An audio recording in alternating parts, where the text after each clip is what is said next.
Assalamualaikum warahmatullahi wabarakatuh.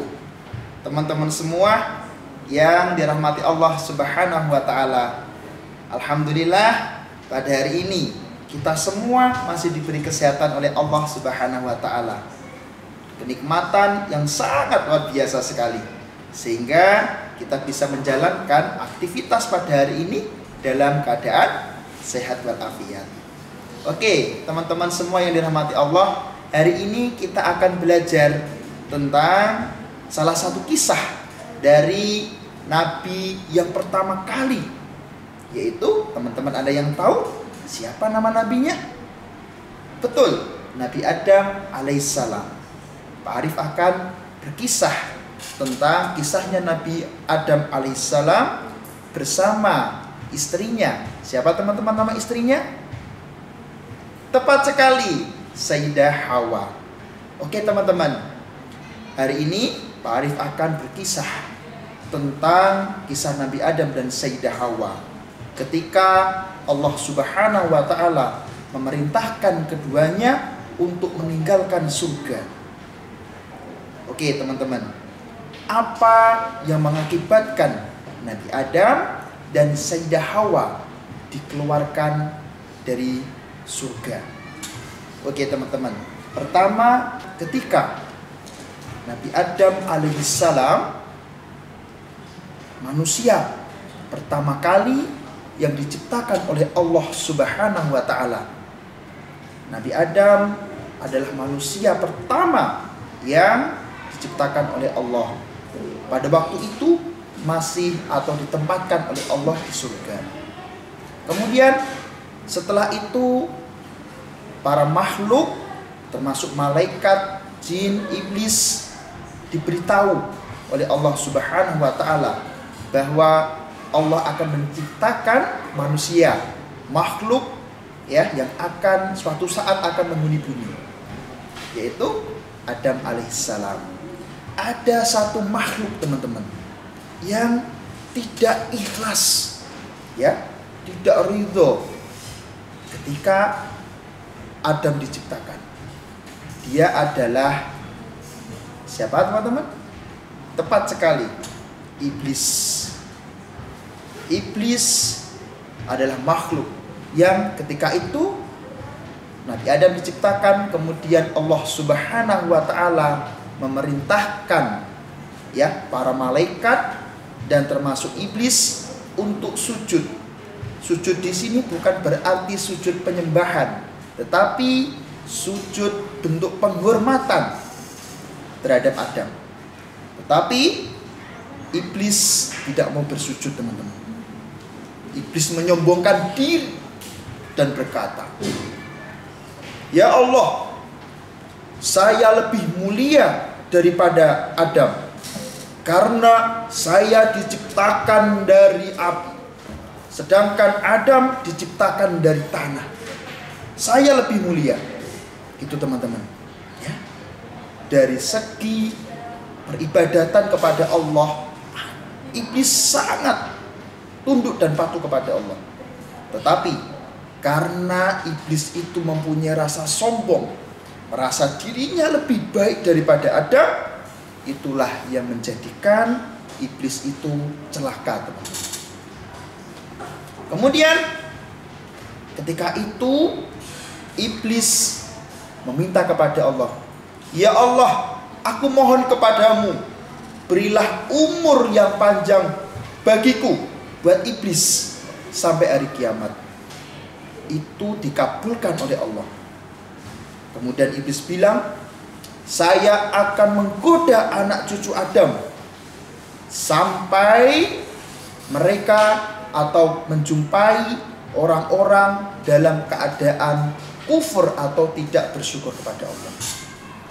Ya teman-teman ya, ingat, yang membuat iblis ya durhaka terhadap Allah bukan karena dia tidak mau menyembah Allah, beribadah kepada Allah, tapi ada satu sifat yang membuat iblis diusir dari surga, yaitu sombong. Ingat teman-teman semua yang dirahmati Allah, jangan sampai diri kita mempunyai satu sifat ini dalam diri kita, yaitu sombong. Karena itulah iblis ditolak oleh Allah Subhanahu wa taala sebagai penghuni surga. Oke teman-teman. Ya. Setelah itu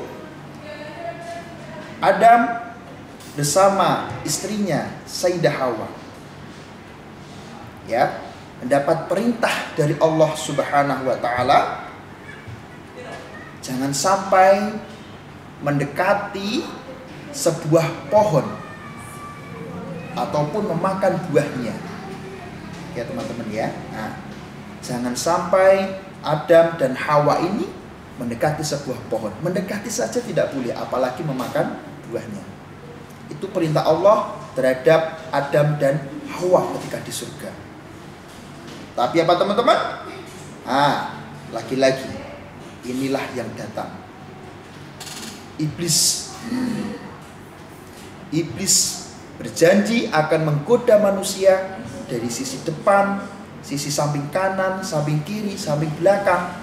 Semuanya akan digoda oleh iblis, sehingga anak keturunan Adam semuanya akan dalam keadaan kufur, berdosa, dan akan mengikuti langkah jejaknya iblis. Kemudian teman-teman, iblis mendatangi Adam dan Hawa. Kemudian iblis berbicara kepada Adam, "Wahai Adam dan Hawa, makanlah pohon itu, makanlah buah dalam pohon itu. Nanti ketika kamu makan, kamu akan seperti malaikat. Kamu akan hidup kekal di surga. Makanlah, percayalah sama saya, karena saya termasuk orang-orang yang makhluk yang memberi nasihat." Itu teman-teman, iblis bilang gitu. Dia mengakui dia termasuk makhluk yang atau orang-orang yang memberi nasihat terhadap Adam dan Hawa. Oke teman-teman, apa yang dilakukan Adam? Apakah mau mengikuti nasihat iblis? Betul teman-teman. Teman-teman pernah mendengar kisah ini? Adam dan Hawa akhirnya mengikuti apa yang menjadi nasihat iblis. Adam dan Hawa kemudian dua-duanya mendekati pohon itu. Setelah itu iblis dari kejauhan melihat Adam dan Hawa mendekati pohon, kemudian memakan buahnya. Kemudian apa yang terjadi? Ketika Adam dan Hawa memakan buah itu, ya, pohon yang dilarang oleh Allah untuk didekati oleh Adam dan Hawa, kemudian secara otomatis pakaian yang menutupi aurat Adam dan Hawa terlepas. Kemudian mereka lari, Adam dan Hawa lari ke sana kemari. Mereka pada lari teman-teman untuk menutupi aurat masing-masing.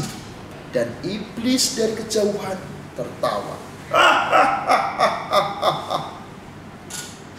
Dia melihat dua orang ini, ya, yang di surga telah mengikuti jejak langkahnya.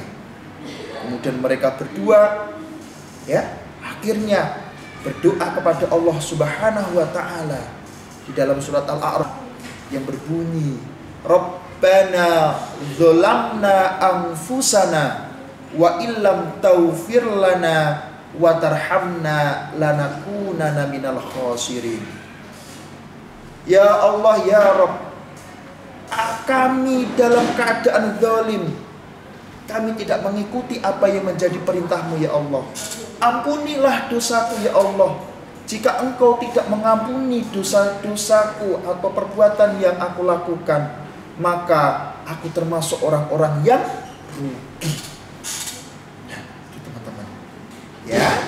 Nah, akhirnya Allah Subhanahu wa taala mengampuni Adam dan Hawa. Kemudian Allah Subhanahu wa taala memerintahkan Adam, Hawa dan iblis untuk keluar dari surga. Akhirnya Adam dan Hawa turunkan dari surga, diusir dari surga. Nah, itu teman-teman ya. Nah, apa hikmah dari kisah tadi? Hikmah dari kisah tadi adalah satu. Ya, ketika kita merasa orang muslim sebagai orang muslim harus menyatakan keimanan dengan penuh kesungguhan. Jangan ikuti jejak-jejak setan maupun iblis. Karena iblis atau setan adalah makhluk yang nyata, musuh yang nyata bagi kita manusia. Itu ya teman-teman, jangan sampai kita mengikuti jejak langkah iblis, karena iblis akan menjadi musuh sampai hari kiamat. Itu usianya iblis, teman-teman. Yang kedua, ketika Adam melakukan kesalahan, kemudian Adam berdoa memohon ampun kepada Allah Subhanahu wa taala. Ketika Adam melakukan kesalahan, Adam bertaubat kembali kepada Allah. Ya teman-teman ya, ini ada hubungannya dengan sifat kemarin, yaitu menjaga kesucian. Sebagaimana surat Al-Baqarah ayat 222, innallaha yuhibbut tawwabin wa yuhibbul mutatahhirin. Allah sangat menyukai orang-orang yang bertaubat kembali kepada Allah, meminta ampun kepada Allah atas kesalahan atau dosa-dosa yang dilakukan. Nah, itu teman-teman. Ketika teman-teman merasa bersalah melakukan sesuatu, pastikan teman-teman segera meminta maaf.